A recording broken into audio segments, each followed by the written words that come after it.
सबको जय मसीह की और आप सबको हमारे YouTube चैनल के ऊपर हार्दिक अभिनंदन।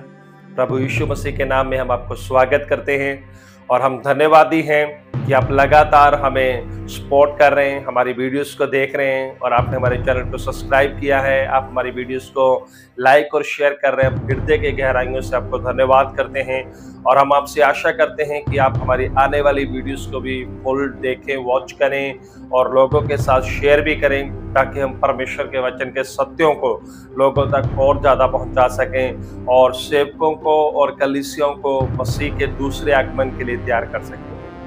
तो मेरे मित्र, इस समय मैं आपसे शेयर करना चाहूँगा कि कैसा समय इस संसार के अंदर चल रहा है और कौन सा समय इस संसार में आने के लिए जा रहा है। इस विषय के ऊपर हम इस समय में बात करेंगे।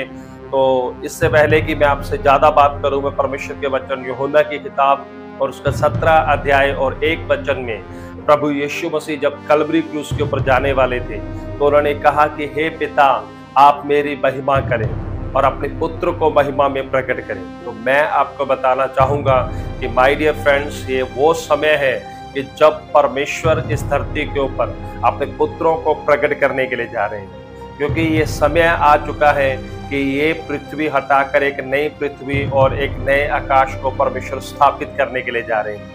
लेकिन उससे पहले इस पृथ्वी के ऊपर, प्रेजेंट पृथ्वी के ऊपर, जो वर्तमान समय में जिस पृथ्वी को आप देख रहे हो, ये पृथ्वी भी परमेश्वर के महिमा तक, जहाँ परमेश्वर के जीवन को, परमेश्वर के चरित्र और स्वभाव को लेकर चलने वाले पुत्रों का प्रकटीकरण ये पृथ्वी देखना चाहती है। जब आप रोमियो की किताब और उसका 8 अध्याय और 21 से 23 वचन को देखेंगे तो वहां पर लिखा है, सृष्टि बड़ी उत्सुकता के साथ परमेश्वर के पुत्रों को उनकी महिमा में देखना चाहती है। जब परमेश्वर के चरित्र में, परमेश्वर के जीवन में ये पृथ्वी परमेश्वर के पुत्रों को देखना चाहती है। आप देख रहे हैं पूरे संसार के अंदर जगह जगह पर भूकंप है, महामारियां हैं, युद्ध लगे हुए हैं और लोगों के जीवन नाश हो रहे हैं। ये नाश की ओर कौन से लोग जा रहे हैं? जो परमेश्वर के पुत्र तब में नहीं चल रही, क्योंकि सृष्टि उन लोगों के भार को, उन लोगों की व्यर्थता को, उनके कपट को, उनके पाप को सहन नहीं कर पा रही। इसलिए वो ऐसे लोगों को अपने ऊपर राज्य करते हुए नहीं देख सकती। इसलिए वो समय आ चुका है कि ये पृथ्वी इस समय के अंदर कलीसिया को उठाए जाने से पहले वो समय जल्दी आने वाला है कि परमेश्वर के पुत्र प्रकट होने वाले हैं। जब आप मत्ती की किताब और 3 अध्याय और 17 वचन को देखेंगे, जहाँ पर प्रभु यीशु मसीह बपतिस्मा को लेकर जल से ऊपर आते हैं, तो वहां पर प्रभु यीशु के लिए जो शब्द इस्तेमाल होता है वो परमेश्वर पिता कहते हैं कि ये मेरा प्रिय पुत्र है। न्यू टेस्टामेंट पिता को और पुत्र को प्रकट करने का टेस्टामेंट है। पिता और पुत्र के रिश्ते को प्रकट करने का एक नियम है, नया नियम। पुराने नियम में लोग यहोवा परमेश्वर और एक सेवक के जीवन को वहां पर देखना चाहते थे, लेकिन परमेश्वर पुराने नियम में भी पुत्रों को देखना चाहते थे, लेकिन इज़राइल इस बात को समझने में असफल रहा कि परमेश्वर उनका पिता है और वो परमेश्वर के पुत्र और पुत्रियां हैं। लेकिन नए नियम में प्रभु यीशु मसीह के द्वारा परमेश्वर पिता ने इस बात को प्रकट किया है कि मैं पिता हूँ संपूर्ण मनुष्य जाति के लिए और सब लोग मेरे पुत्र हैं।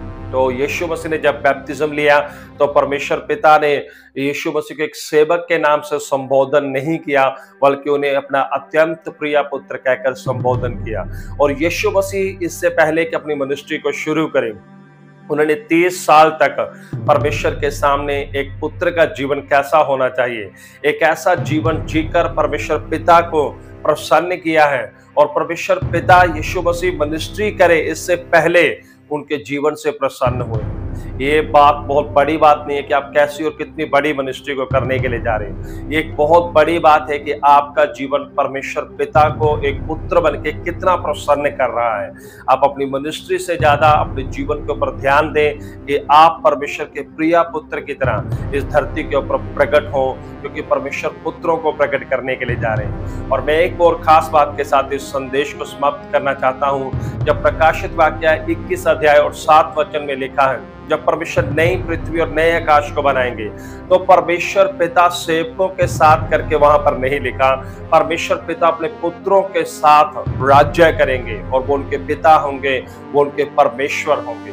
तो my dear friends, new city यरूशलेम, नया आकाश और नई पृथ्वी पुत्र और पुत्रियों के लिए क्रिएट किया जा रहा है, बनाया जा रहा है बड़ी खूबसूरती के साथ। इसलिए इस पृथ्वी के ऊपर पुत्र और पुत्रियों के और स्वर्गीय पिता के प्रकाशन के साथ अपने प्रतिदिन के जीवन को जिएं और वैसा ही चले जैसा पिता आपके जीवन को देखना चाहते हैं। और इसी बीच एक रूपांतरण को आप प्राप्त करेंगे, ये पृथ्वी हटाई जाएगी।